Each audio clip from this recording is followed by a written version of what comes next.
Viewers and subscribers, you're welcome back again on this platform. I told you that I'll be bringing you the full video of Yusufeni, the president of Africa, as he addressed and took World Bank to the cleaners and told them to their face what they've been doing to Africa. You better share this video to everyone. I don't need to add any word to it.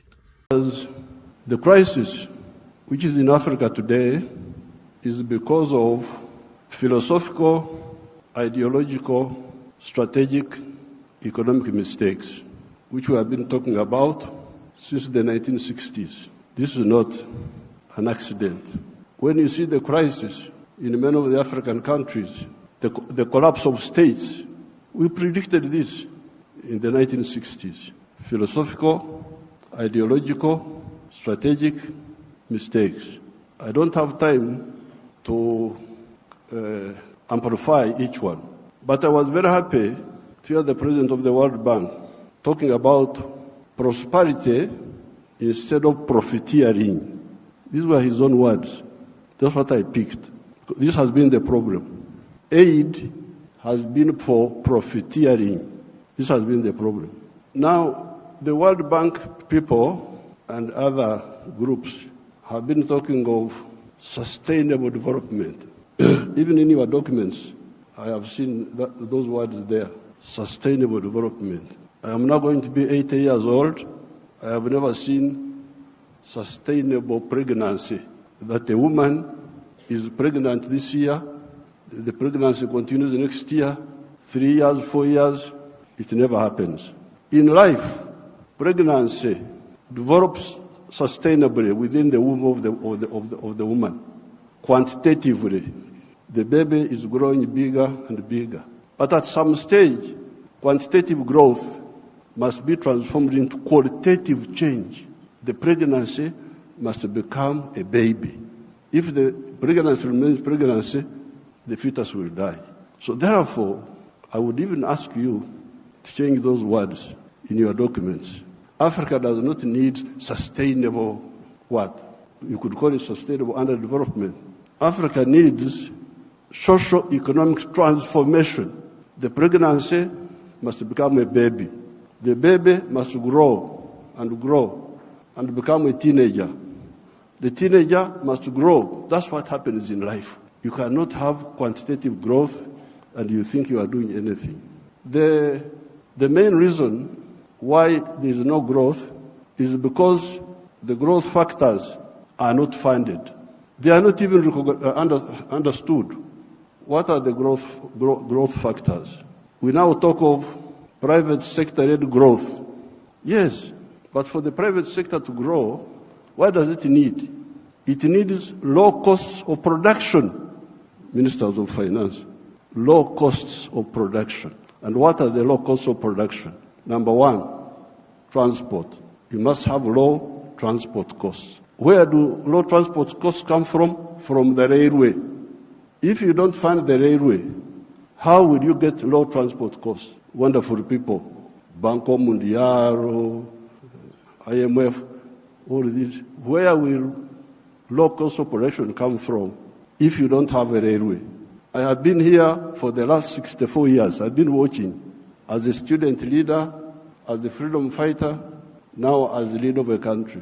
How many railways have been constructed or funded in Africa? The few that have been was by China, the Tanzania Railway to Zambia, and recently China, another one here in Kenya, and then Tanzania on their own, they are building a railway line. So, if you are talking of helping Africa, the railway, I don't want to be involved in any other words, no, please. The railway. Because if you fund the railway, you will have low cost of transport, and you can produce products which are cheap, which can be bought in the world. So you audit how much funding, all these billions you are talking about, how much of it has gone to the railway. Audit it. The second cost pusher is electricity. If you don't fund electricity and you talk about sustainable development, what are you talking about? Private sector-led growth. Maneno too. Electricity, we must have low-cost electricity, not exceeding 5 cents per kilowatt hour. That's what I insist on in Uganda. I'm tired of all these stories. These neo-colonial civil servants who have been holding us back, I have put my foot down, say I don't want to hear those stories. And Uganda is developing, and it will develop, because I don't entertain that nonsense anymore. Borrowing for what? Capacity building. Imagine seminars. They call you in a hotel, you eat chapati, you eat mandazi. They say that is capacity building. Capacity building should be on the ground, not just seminars. So, the second point, Excellencies, electricity. The third one, those people who talk about private sector-led growth, private sector-led growth. I have been trying to borrow money for our UDB, Uganda Development Bank, a bank which funds manufacturers. No, I don't get support for that. Instead, they want me to go, my people to go to commercial banks. But commercial banks cannot give, those commercial banks are to encourage imports, because the only person who can borrow money and pay it back from a commercial bank is a trader who goes to China, goes to Dubai, brings products, sells them quickly, and pays back. So, if you are serious, I need to hear about the low-cost funding for manufacturing. Not for stories, not for what, no, manufacturing.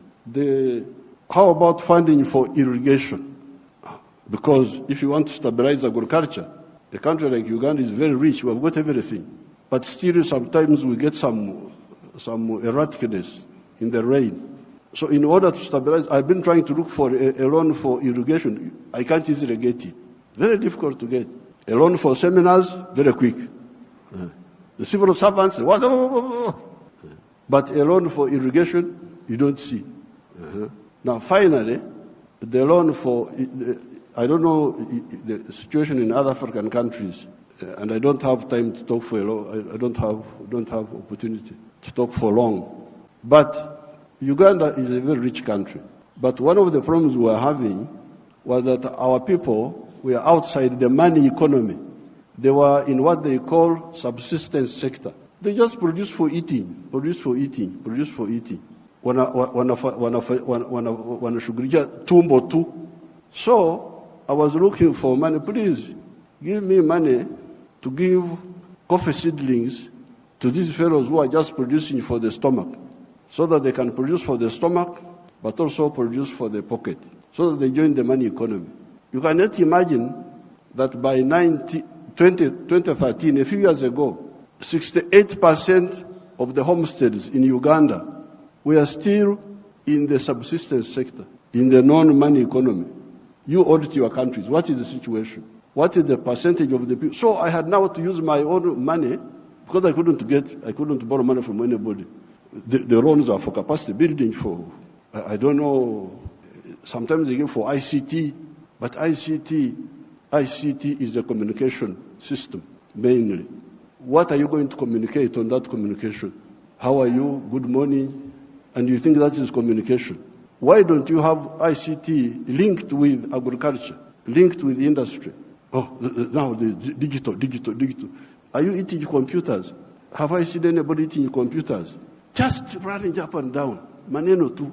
So I was insisting that all these Ugandans must be in the money economy. 2013, not long ago, 68% of Ugandans were outside the money economy, because Uganda is a very rich country. A fool can survive there. In other countries, fools die. But in Uganda, fools can thrive there. They just eat. He stays with his brothers. He eats. He goes from there to the sister. He eats. He's not earning anything, but he's eating. So we said no. Everybody must be involved in the money economy. We couldn't get any support for that, but we funded it ourselves. Each year, we spend about $300 million of our own to make these villagers join the money economy by producing for the stomach, but also for the pocket. And from 2013, I was now told that for the first time, 61% of the people are in the money economy of the homesteads. It is only 39% that are still out. You imagine those are still there, just eating, no money. So therefore, this meeting is, then you get your neo-colonial civil servants. They talk of import support. Imagine there is money for import support. Import support. The governor writes to me, reports, we have got import cover for so many months.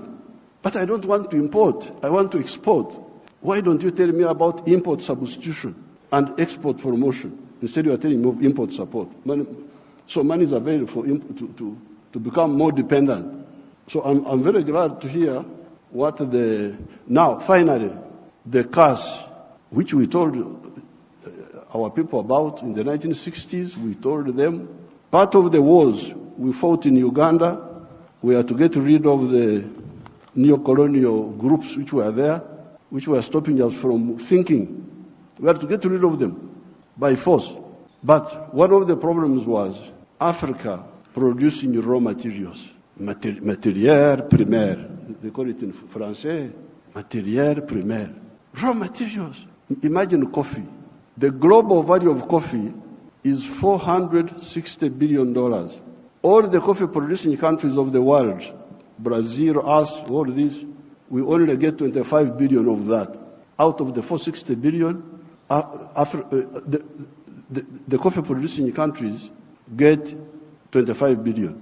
And Africa gets only 2.5 billion. 900 million of that comes to Uganda because Uganda produces a lot of coffee.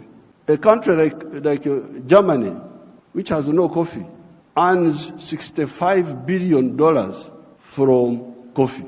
So, this I sell a kilo of coffee, good grade coffee, $2.5. Somebody in London will get $241 from that 1 kilo. Okay, there are other costs on the way. I don't want to, because he's the owner of a restaurant and so on. But coffee roasting, coffee grinding, coffee packing must happen here in Africa. Must happen at source.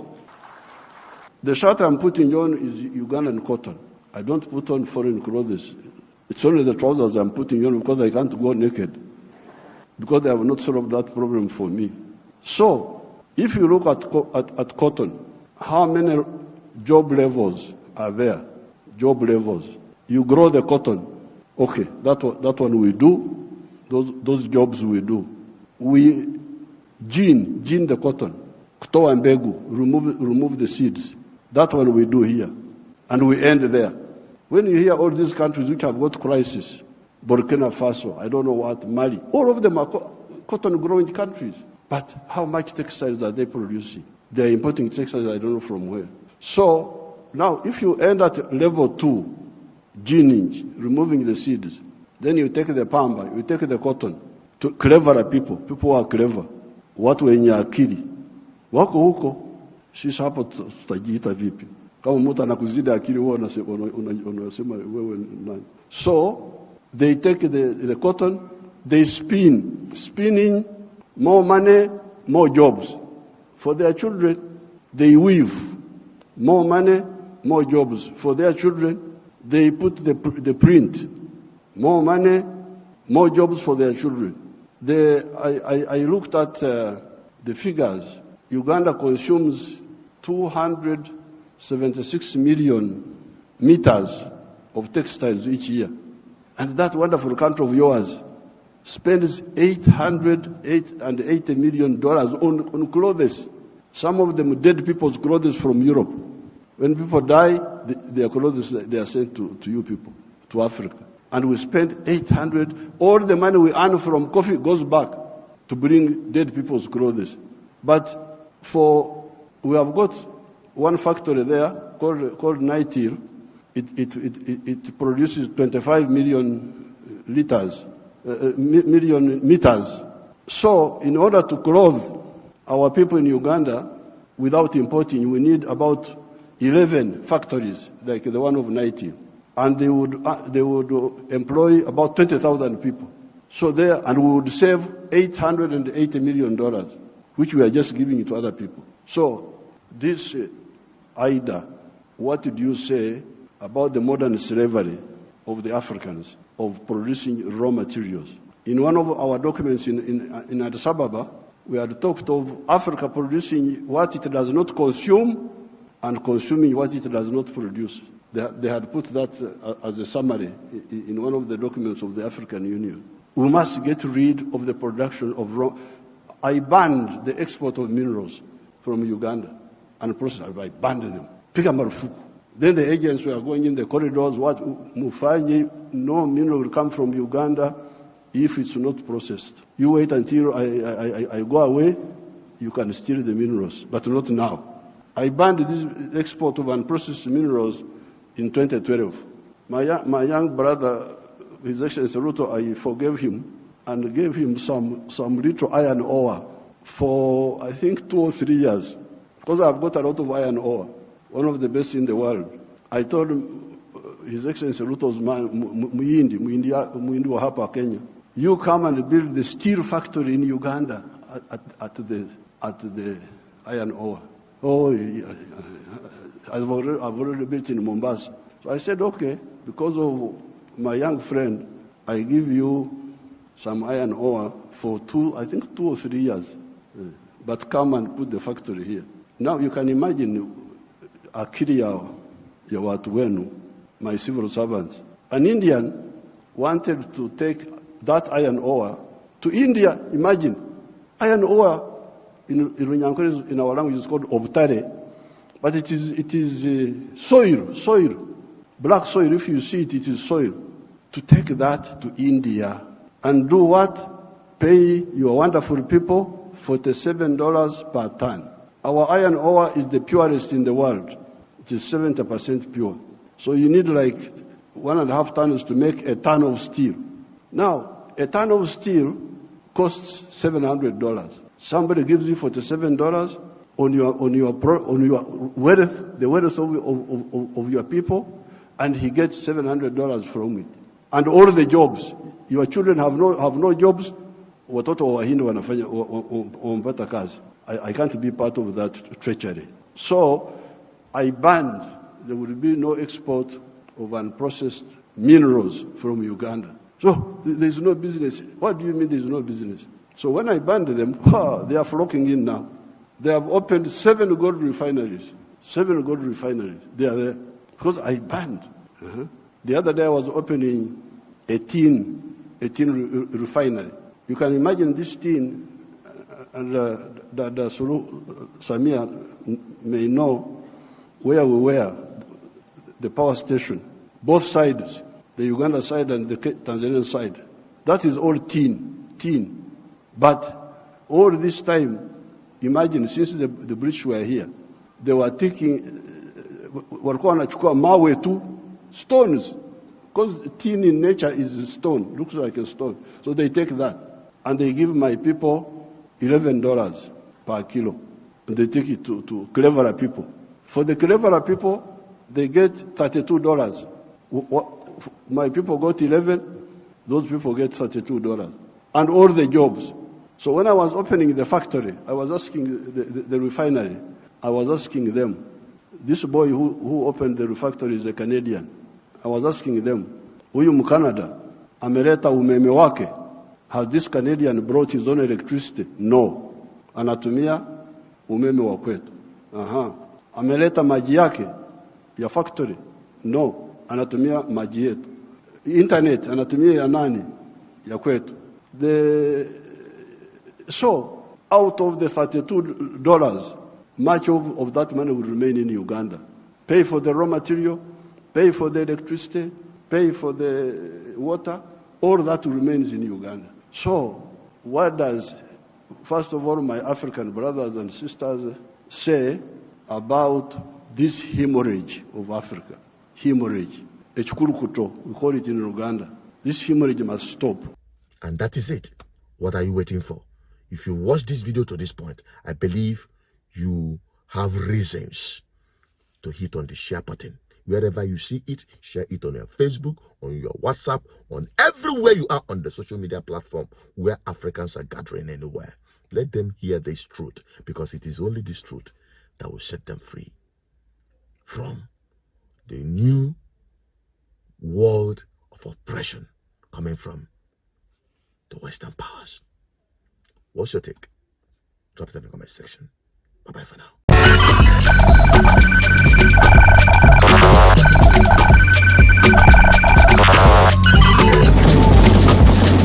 GGN, uniting the people for good governance.